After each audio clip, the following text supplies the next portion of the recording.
రండి పుదీనాని హార్వెస్ట్ చేసేద్దాం. చూడండి ఎంత మంచిగా వచ్చిందో కదా.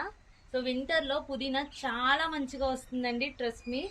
ఎవరైనా ట్రై చేయాలనుకుంటే ఇది బెస్ట్ టైం అనమాట. పుదీనా మార్కెట్ నుంచి తెచ్చి పెడితే చాలు, చాలా మంచిగా వస్తుంది. ఇది నాకు ఆల్రెడీ 1 year నుంచి ఇంత మంచిగా గ్రో అవుతుంది. బట్ నేను ఎప్పుడు చూపించలేదు వీడియోలో. ఎప్పటికప్పుడు నేను హార్వెస్ట్ చేస్తూ ఉంటాను అనమాట. సో ఫస్ట్ టైం చూపిద్దాం అనుకుంటున్నాను. రండి హార్వెస్ట్ చేద్దాం.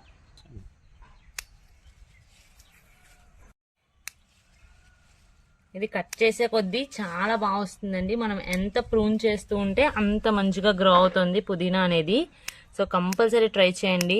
ఇది చట్నీస్ కూడా చాలా బాగుంటుందండి. కొబ్బరి చట్నీలో వేసినా లేదా పల్లీల చట్నీలో వేసినా చాలా బాగుంటుంది. హెల్త్కి కూడా చాలా మంచిది. సో డైరెక్ట్గా తిన్నా కూడా మంచిదే, కానీ అలా తినలేం కదా. అలా కన్నా ఇలా చట్నీస్లో అది వేస్తే డైలీ మనం కన్జ్యూమ్ చేసినట్టు ఉంటుంది, హెల్త్కి బాగుంటుంది. చాలా బాగా వస్తుందండి. వింటర్ అయితే ఇంకా అసలు చాలా బాగా గ్రో అవుతుంది. పెద్ద పెద్ద లీవ్స్ వచ్చి మంచిగా చూస్తున్నారు కదా ఎంత బాగా వస్తుందో. ఒక టబ్బే హార్వెస్ట్ చేస్తున్నానండి, ఎందుకంటే అంతా ఒకసారి ఏం చేసుకుంటాం. అండ్ పుదీనాతో పుదీనా రైస్ కూడా చేసుకోవచ్చట. మీకు తెలుసా? ఎవరైనా చేశారా ఎప్పుడైనా?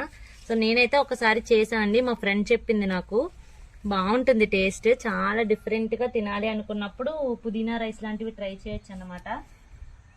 కమాన్, చూసారు కదా ఎంత పుదీనా వచ్చిందో. దట్టు ఇది దీని ఒక్కదాన్ని వేయలేదండి, వేరే ఇంకా బెండకాయ మొక్కలు ఉన్నాయి, ఇంకా వేరే ప్లాంట్స్ వేసాను. అలా మనం ఆల్రెడీ ఉన్న దాంట్లో కూడా చిన్న కొమ్మ తెచ్చిపెడితే ఇంత మంచిగా వస్తుంది అనమాట పుదీనా. బాగుందా పుదీనా? వీడియో నచ్చితే లైక్ చేయండి. Thank you for watching. Bye bye.